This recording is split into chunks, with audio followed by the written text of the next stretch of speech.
Friends, I am Melinda Wenner Bradley. I serve as the Director of Programs for Philadelphia Yearly Meeting, and I'm here at Arch Street Meeting House in the monthly meeting room, and joined on Zoom from Indiana by Emily Provance, who is a member of 15th Street Meeting in New York Yearly Meeting, and is a public minister and someone who often has brought forward for us in our Quaker community some of the bigger questions we might hold, and also some of the practical responses to them.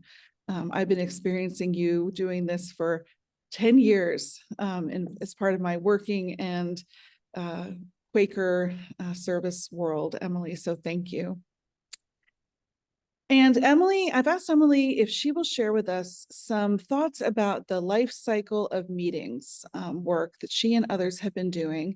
And so this interview is one that we're recording and posting on Philadelphia Yearly Meeting channels, but hope, Emily, that this is useful to you to share with other yearly meetings and other friends, to acquaint them with this work and with the series of events that you're hosting in April.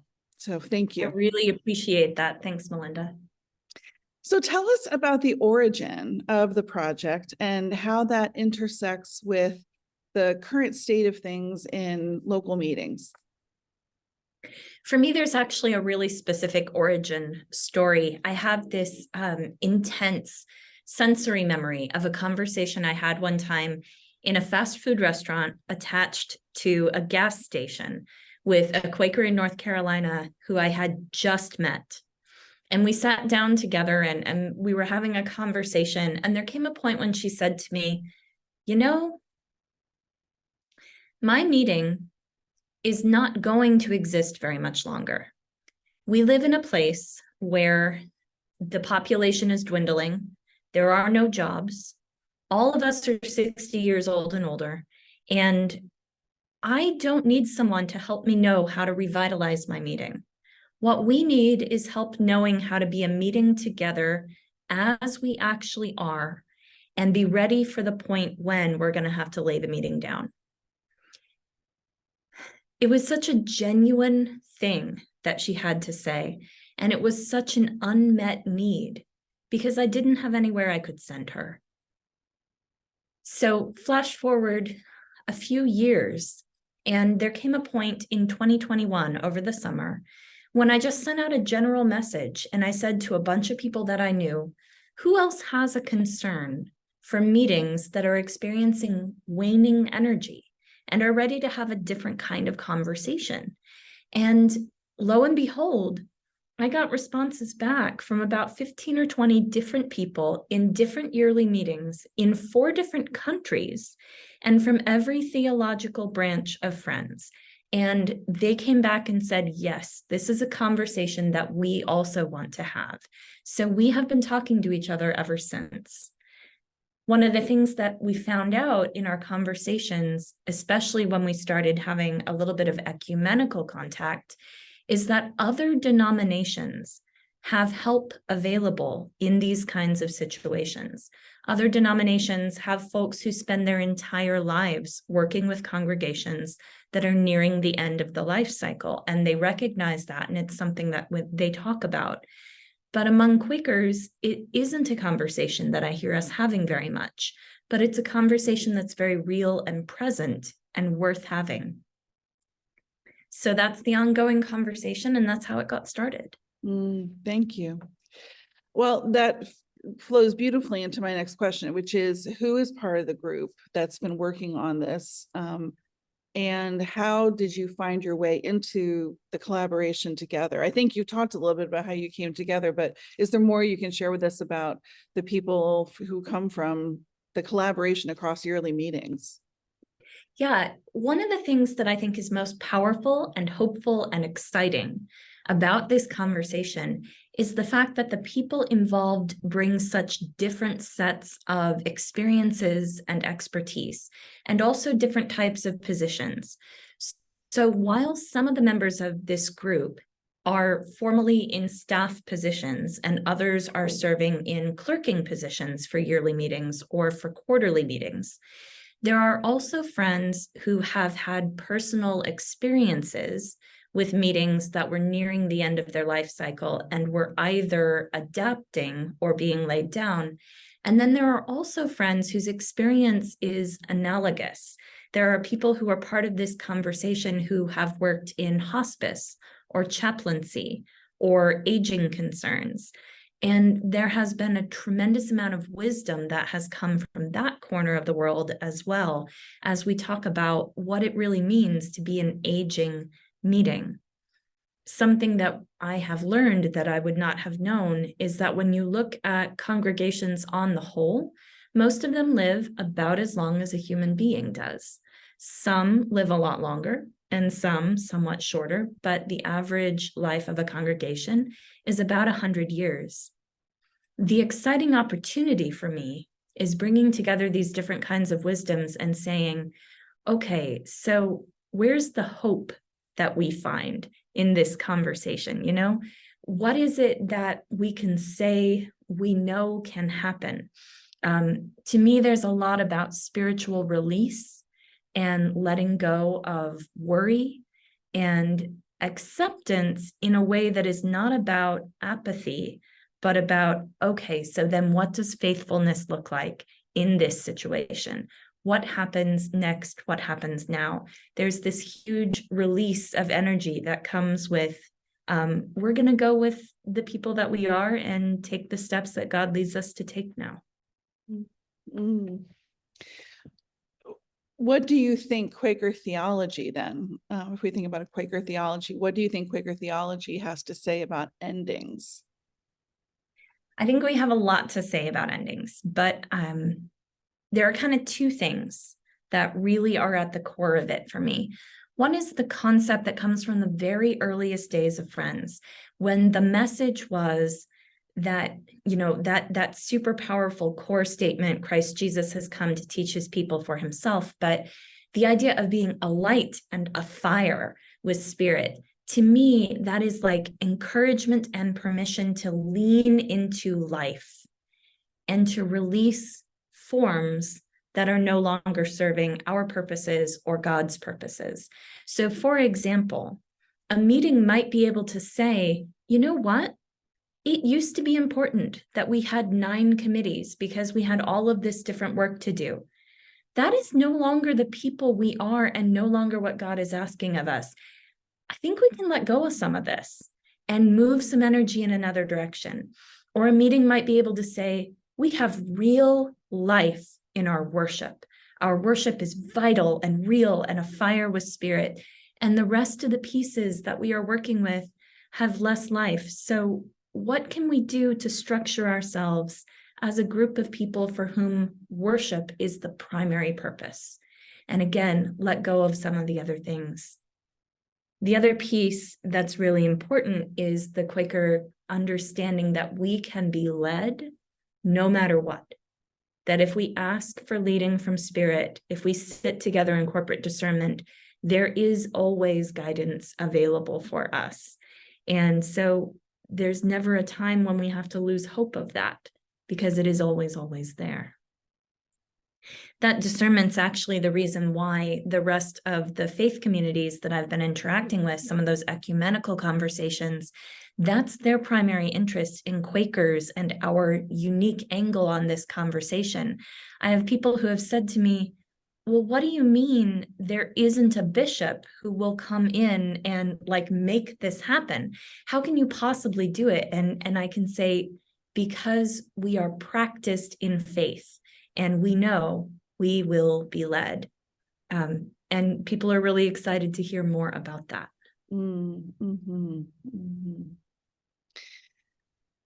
I know that this series of events is coming up in April, and 10 different topics.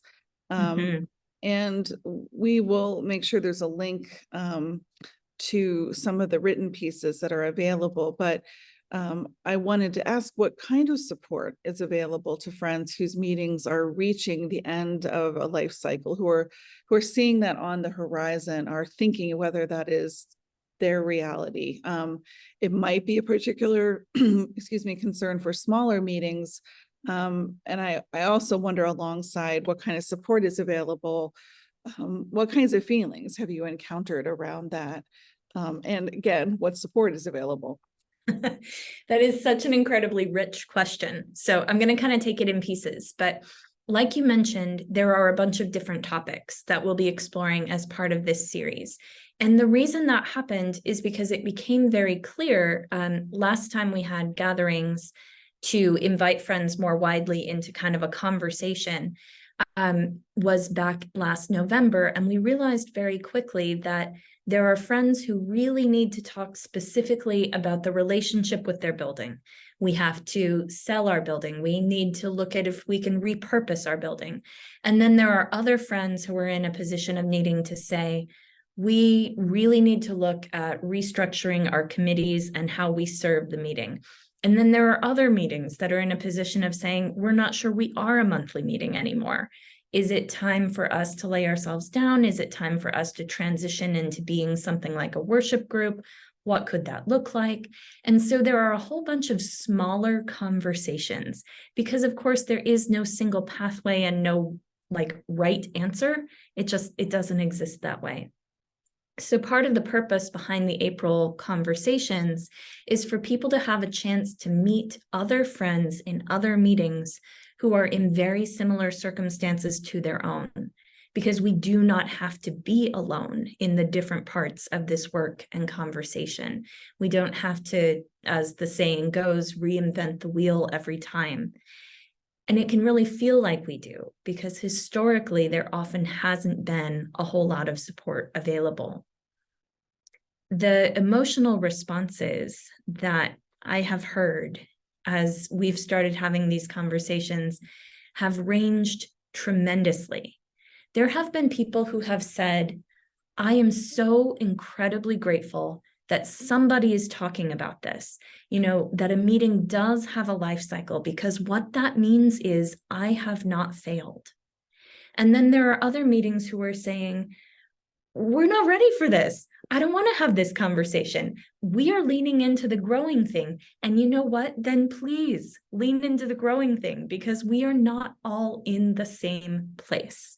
And to me, the piece that's really important is saying there isn't stigma around any of these conversations, because in every one of these circumstances, the question is simply, what support and networking and help is available so we can do the discernment and then move forward in the direction in which we are led. The one other thing I want to say is specific to smaller meetings, because that's actually a question people have asked me a lot. Is there a size meeting that is needing to have this conversation? And you know what? There really isn't. There's a super useful framework that I found in a book that, gosh, I think might have been written by Presbyterians. I'm not completely sure, but they had two questions. They said, is the congregation viable? And is the congregation vital? Viable meaning, can we, pay our bills?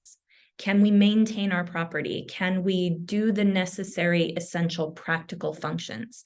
And then vital meaning, are we alive with spirit? Do we feel the presence of God here?